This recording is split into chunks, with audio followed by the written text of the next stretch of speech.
Soy Laura Bennett, tengo 35 años y creía haberlo visto todo con el favoritismo de mi familia hasta aquella noche en Dallas. El salón de baile del Fairmont brillaba con un brillo dorado. Una banda de 12 músicos tarareaba jazz suave mientras los camareros se movían entre las mesas con bandejas de champán.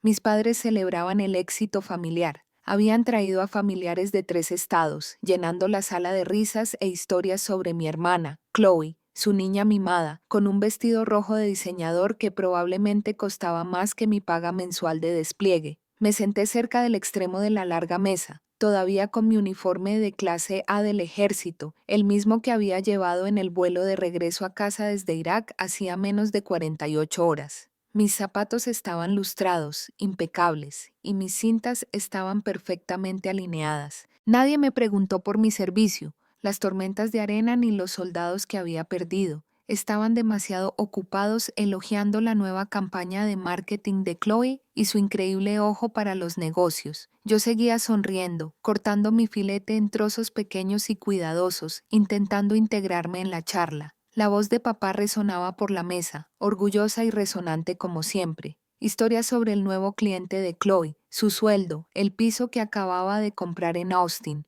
No había pronunciado mi nombre ni una sola vez. Cuando el camarero me volvió a llenar la copa, la levanté en silencio. Por la familia, murmuré, pero papá ya estaba de pie. Su Rolex reflejó la luz de la lámpara al levantar la copa de vino. Por la familia, dijo, haciendo una pausa para darle un toque especial, recorriendo con la mirada la sala. Y por la hija que realmente nos enorgullece, Chloe. La mesa rió y aplaudió. Entonces, como si acabara de asaltarle una idea, añadió casi con naturalidad, de verdad, ojalá fuera nuestra única hija. Por un instante todo se detuvo, la música, los tenedores, incluso mi corazón. Alguien dejó caer una cuchara, golpeó la vajilla como un disparo, sentí un calor que me subía por el cuello, una quemadura que empezó en el pecho y se extendió hasta que mi visión se nubló. Chloe rió, ocultándola tras su copa de vino. «Ay, papá», dijo, pero su sonrisa me dijo que le encantaba cada palabra. Mi madre bajó la vista hacia la servilleta fingiendo no haber oído. Algunos primos me dedicaron esa sonrisa fría y educada que se usa en los funerales. No lloré, no grité, simplemente me quedé allí sentada, apretando con fuerza el tallo de la copa hasta que pensé que se rompería. Años de disciplina me mantuvieron inmóvil.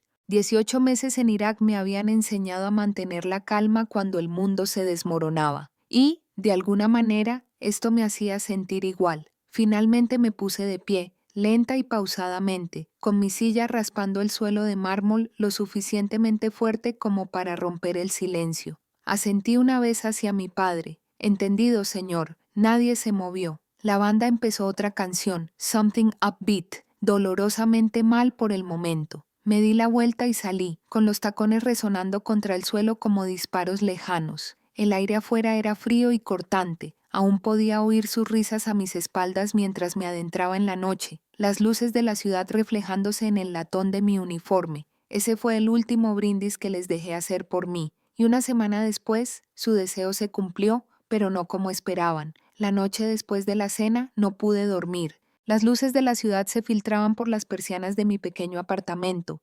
parpadeando sobre los metales, todavía prendidos a mi uniforme. Su brillo se sentía diferente ahora, frío, casi burlón. Seguía oyendo su voz. Ojalá fuera nuestra única hija. Las palabras no resonaron, me hundieron, arrastrándome a un lugar donde no había estado en años. De vuelta a casa, amarillo. Vivíamos en una pequeña casa beige junto a la ruta 287. Recuerdo la luz del porche que nunca funcionaba, el buzón desportillado con nuestro apellido descascarillado. La habitación de Chloe siempre estaba pintada de rosa pálido un año, lavanda al siguiente. El mío seguía del mismo beige apagado que el pasillo. Cuando se compró un vestido nuevo, yo planchaba y doblaba los viejos como si fueran trofeos usados. Los cumpleaños eran lo mismo, globos, pastel y un pony alquilado para el noveno.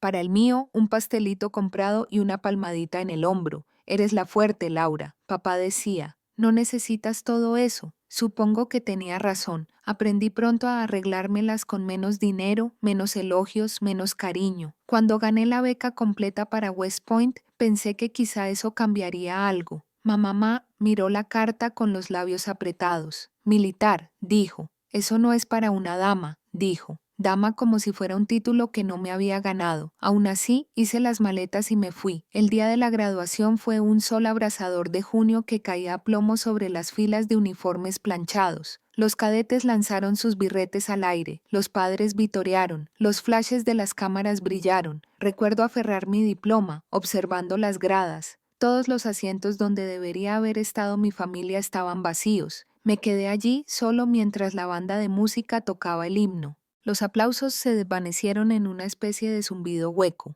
Ese momento me quedó grabado más tiempo que el sonido de los disparos. Fue el día en que me di cuenta de que se puede sobrevivir sin quienes deberían haberte amado. Simplemente aprendiste a blindar tu corazón como lustras tus botas hasta que lo refleje todo menos a ti. Creí haber enterrado esos años bajo la arena y el acero. Pero sentado allí esa noche, mirando fijamente las palabras de mi padre, repitiéndolas en mi mente, comprendí que la guerra no había terminado cuando regresé a casa, solo había cambiado los campos de batalla. Solía pensar que el deber significaba arreglar lo que estaba roto, sin importar quién lo rompiera. Esa creencia me acompañó desde Amarillo hasta Irak. Desde el silencio de la infancia hasta el rugido de los motores en el desierto, incluso a miles de kilómetros de distancia, yo seguía siendo quien impedía que el mundo de mi familia se derrumbara. Por aquel entonces, mis padres tenían una pequeña tienda a las afueras del pueblo, Bennett Supply, de esos lugares que vendían de todo y no producían nada. Un letrero parpadeante de abierto, pasillos polvorientos y una caja registradora que nunca cuadraba del todo. Papá me llamaba desde la trastienda con su voz resonando entre la estática. Este mes andamos un poco cortos, Laura, justo hasta el próximo envío. Así que enviaba dinero, 1000 taslals, todos los meses directamente de mi nómina militar, antes incluso de tocar mi propia cuenta. A veces más, cuando llegaba la hora de pagar impuestos o el congelador se volvía a romper. Gestionaba sus hojas de cálculo desde Bagdad, entrecerrando los ojos ante los escaneos granulados con la linterna, equilibrando sus deudas entre disparos de mortero. Mientras otros escribían a sus novios, yo enviaba correos a proveedores negociando descuentos, pidiendo prórrogas, y seguía sin recibir ninguna señal de agradecimiento, ni una sola vez. Los únicos mensajes que recibí fueron mensajes grupales reenviados de mamá. Estoy muy orgullosa de Chloe. Su nuevo banner atrajo a tantos clientes que me quedaba mirando la foto adjunta. Chloe sonreía junto a un cartel que decía: Suministros Bennett, un nuevo comienzo. Mis hojas de cálculo, mis cálculos, mi dinero, su atención. En el desierto no esperábamos gratitud, sino familia. Se suponía que eso sería diferente. Solía imaginarlos caminando por la tienda que yo había mantenido viva, tocando los estantes que había reabastecido desde el otro lado del mundo. Tal vez creían que Dios lo había hecho, tal vez nunca se lo preguntaron. A veces, tarde por la noche, me sorprendía revisando la aplicación del banco, viendo cómo menguaban los depósitos. Mi saldo parecía más escaso cada mes, como si mi nombre se desvaneciera de la página, pero seguí enviando dinero porque eso es lo que hacen las buenas hijas. Mantienen la luz encendida incluso cuando nadie recuerda quién pagó la cuenta. Mirando hacia atrás, no fue generosidad, fue esperanza. Una esperanza silenciosa y desesperada de que el dinero pudiera comprar algo que el amor nunca me dio. Respeto, una llamada, tal vez incluso orgullo, pero en amarillo el orgullo ya estaba impreso en una pancarta con el nombre de Chloe. Y yo solo era la firma invisible que pagaba la tinta. El dinero puede mantener una tienda a flote, pero no puede comprar respeto. Lo aprendí a las malas, sentado en ese resplandeciente salón de baile, rodeado de gente que creía que el éxito venía envuelto en lazos rojos y halagos. La noche de la cena había empezado como 100 anteriores. Vino caro, risas a carcajadas e historias sobre el talento de Chloe para el marketing. Acababa de conseguir un contrato en Dallas y mis padres sonreían radiantes como si hubiera curado el cáncer. Me quedé allí sentado, asintiendo cortésmente, rozando el borde de mi copa, intentando no calcular cuántas botellas de esas podría haber comprado con mi paga de despliegue. Cuando la risa se apagó, vi una oportunidad. Mi voz era tranquila, incluso suave. He estado revisando los balances de la tienda. Comencé. Si ajustamos el inventario y renegociamos con los proveedores, podrías ahorrarte unos... Mamá me interrumpió con una sonrisa demasiado amplia. Cariño, no aburras a todos con números. Unas cuantas risas educadas rodaron por la mesa como pequeñas piedras. Antes de que pudiera responder, Chloe se inclinó hacia adelante, con la barbilla apoyada en su mano perfectamente cuidada. Sí, dijo. Las palabras cosas empalagosas de soldado no encajan aquí. Esto es una fiesta, no una reunión de presupuesto. La risa se hizo más fuerte esta vez. Risa de verdad. Era de esas que no se acaban pronto, de esas que llenan cada rincón hasta que te sientes pequeño en tu propia piel. Papá golpeó su vaso para llamar mi atención sin dejar de sonreír. Que el ambiente sea ligero, dijo. Esta noche no hay números. Y, sinceramente, hizo una pausa, mirándome con una sonrisa burlona. Ojalá Chloe fuera nuestra única hija. Algo en la habitación se movió. Oí caer un tenedor. El sonido resonó como el metal en una percha. Mis manos se quedaron quietas sobre el mantel. La luz del candelabro titiló contra mis metales, los mismos que había pulido antes de la cena. Parecían baratos bajo ese silencio. Dentro sentí que el calor volvía a subir, lento, constante, peligroso. Años de arena, sudor y entrenamiento de mando me decían que debía mantener la posición. Así que lo hice, levanté la barbilla, respiré hondo y dije en voz baja, ¿entendido? Entonces me puse de pie. Mi silla raspó el mármol, un sonido limpio y agudo que recorrió la habitación. No miré a ninguno, ni a Chloe, ni a mamá, ni siquiera a él. Simplemente salí. Mis tacones resonaron contra el suelo, rítmicos, pausados, como una cuenta regresiva que ya había empezado. Ese fue el momento en que la guerra realmente comenzó. No la de Irak, sino la de Dallas, con perlas y mentiras. Cuando llegué a casa esa noche, el silencio me golpeó más fuerte que cualquier explosión que hubiera oído en el extranjero. Afuera, la ciudad bullía con sirenas, risas y tráfico, pero dentro de mi apartamento solo se oía el zumbido del refrigerador y el tic-tac del reloj sobre el fregadero. Colgué mi uniforme en el respaldo de la silla. Las medallas tintinearon suavemente, tenues recordatorios de batallas que de repente me parecieron más fáciles que la que acababa de librar en ese salón de baile. Me senté a la mesa de la cocina, abrí mi portátil y me quedé mirando el cursor parpadeante. Mi bandeja de entrada estaba llena de transferencias bancarias, recibos, hojas de cálculo, todo prueba de cuánto había llevado para personas que ni siquiera podían decir mi nombre sin compararlo con el suyo. Mi mano no temblaba al empezar a escribir. A partir de hoy, ya no financiaré ni ayudaré con el suministro de Bennett. Estás solo. Lo leí 2 veces. Sin enojo, sin disculpas, solo la verdad. Entonces presioné enviar. El sonido de ese clic fue más pesado que cualquier disparo de rifle. Por primera vez en años no estaba enviando dinero. Estaba cortando un salvavidas, no el suyo, el mío. Cerré la laptop. Me recosté y tomé mi uniforme. Mi etiqueta Bennett reflejó la luz. La desprendí y la coloqué sobre la mesa, junto a mi taza de café frío. Un nombre puede significar orgullo o peso. Esa noche significaba ambas cosas. Mi teléfono vibró. El nombre de Chloe iluminó mi pantalla. No era una llamada, sino una publicación de Facebook que ya circulaba entre la familia. Hay quienes se esconden tras los uniformes porque no tienen nada más. Una foto de ella en la fiesta. Su vino realzaba el pie de foto, lleno de brillo y veneno. La miré un buen rato, luego tomé una captura de pantalla y la archivé. Prueba, no emoción. Las comisuras de mis labios se levantaron. No era exactamente una sonrisa, algo más pequeño, más silencioso. Por Dios, susurré.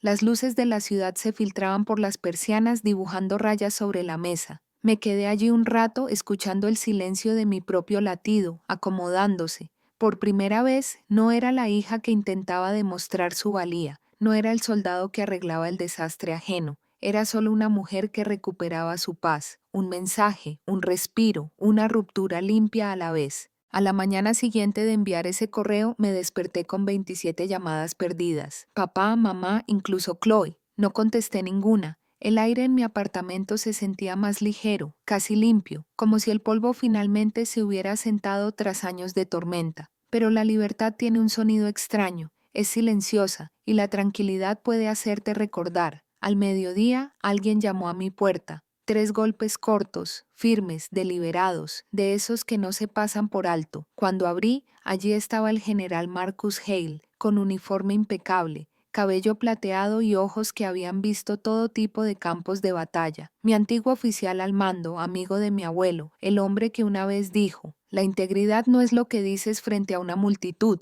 es lo que haces cuando nadie te da las gracias. Me miró un momento antes de hablar. ¿Alguna vez les dijiste quién ha estado salvando esa tienda, capitán? Negué con la cabeza. De todos modos, no lo creerían. Exhaló un sonido silencioso y decepcionado. Luego su tono cambió a firme. Seguro, creo que es hora de que los Bennett aprendan lo que es el honor. Sacó su teléfono y llamó allí a alguien ahí mismo, en mi cocina, a su abogado militar, creo. Habló con el mismo tono que usaba en las reuniones informativas de despliegue, breve, conciso, decidido. Prepara la documentación, dijo. La firmaremos en Dallas. Cuando colgó, lo miré fijamente sin saber qué decir. Señor, no busco venganza. Sonrió con lentitud y complicidad. Yo tampoco. Esto no es venganza, es una corrección. Esa tarde me habló del Fondo de Logística para Veteranos, un proyecto que había fundado tras jubilarse, tras un contrato gubernamental de 3,8 millones de dólares destinado a apoyar operaciones militares. Quería que yo lo dirigiera. Has hecho más con menos que nadie que haya visto, dijo. Ahora es hora de que la gente vea lo que vale. Intenté protestar, pero me ignoró con un gesto. Los cargaste durante años, Laura. Deja que este te cargue a ti. El plan era simple. El anuncio oficial sería en Dallas, la misma ciudad donde mi padre brindó y me borró. Al salir el general me puso una mano en el hombro. Trae tu uniforme, dijo en voz baja. Esta vez se pondrán de pie cuando entres. Cuando la puerta se cerró tras él, me quedé allí, en silencio, mirando mi reflejo en la ventana oscura.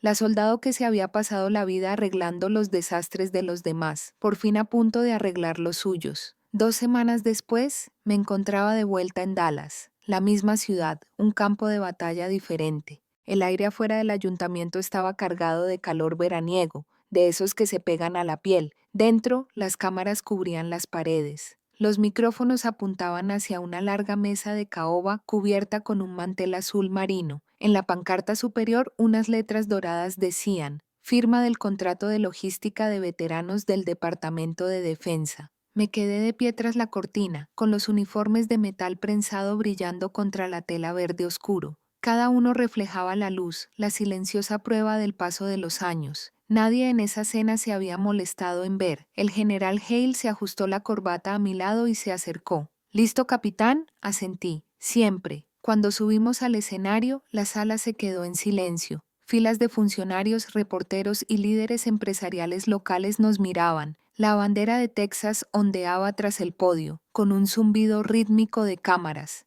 La voz del general se oía nítida y firme. Hoy se marca un nuevo capítulo en la logística liderada por veteranos, y este proyecto valorado en $3. 8 millones serán liderados por alguien cuya integridad define el verdadero significado del servicio. La capitana Laura Bennett hizo una pausa, dejando que las palabras se asentaran como polvo tras el impacto. Una mujer que cargó con su familia más tiempo del que jamás imaginaron. Los aplausos aumentaron lentamente al principio, luego ensordecedores. Di un paso al frente, mis tacones golpeando el escenario con el mismo ritmo que aquella noche en el salón de baile. Los flashes destellaron. Esta vez la luz era cálida, no cruel. Mientras firmaba el contrato junto a él, vi movimientos cerca de las puertas traseras, una silueta familiar. Mi padre, mi madre, Chloe, estaban en la puerta, medio ocultos tras los periodistas, paralizados como si hubieran entrado en el mundo equivocado. Quizás sí, porque esta sala, llena de banderas, medallas y aplausos de pie, ya no les pertenecía.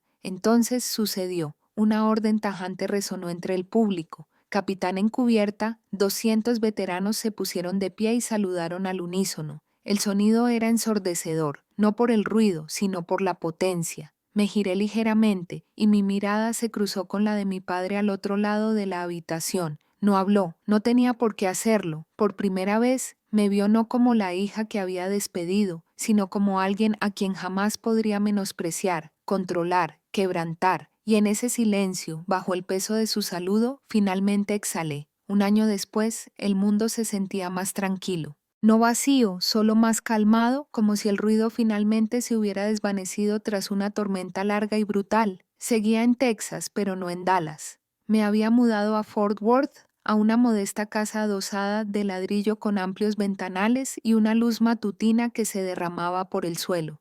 Cada amanecer se sentía como un permiso para empezar de nuevo. La placa en la puerta de mi nueva oficina decía: Mayor Laura Bennett, Reeti del ejército de EE Asesoría financiera para familias militares. No era llamativa, solo letras de bronce, limpia y sencilla, pero lo significaba todo. Cada número que cuadraba, cada pareja a la que ayudaba a presupuestar su primera casa, se sentía como recuperar algo que había perdido. No dinero, sino significado. El ejército me había ascendido a mayor 6 meses antes. La ceremonia fue pequeña, deliberada, sin cámaras ni aplausos, solo unos saludos silenciosos y el sonido de la bandera ondeando al viento. Ese tipo de reconocimiento, el silencioso, es el que perdura.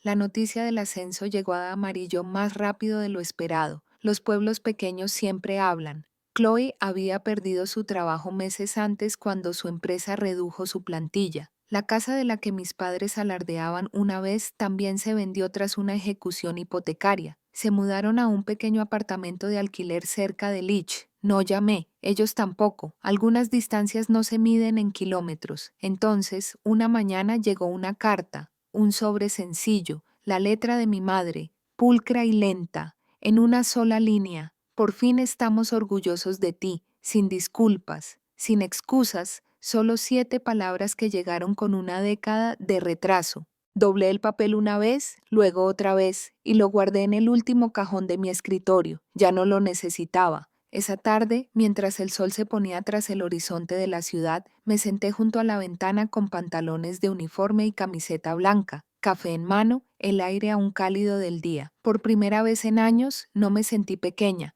enojada ni invisible. Me susurré a mí misma, casi como una oración. La familia no es sangre, es lealtad. Algunas heridas sanan, pero algunas cicatrices te recuerdan lo que sobreviviste. Afuera, el cielo se volvió dorado, luego azul. Y si estás escuchando ahora, pregúntate, ¿qué harías si tu familia borrara tu nombre en público? Si esta historia te conmovió, cuéntame en los comentarios. ¿Qué habrías hecho en el lugar de Laura? ¿Y desde dónde estás viendo? Me encanta ver el alcance de estas historias a través del mundo. No olvides suscribirte,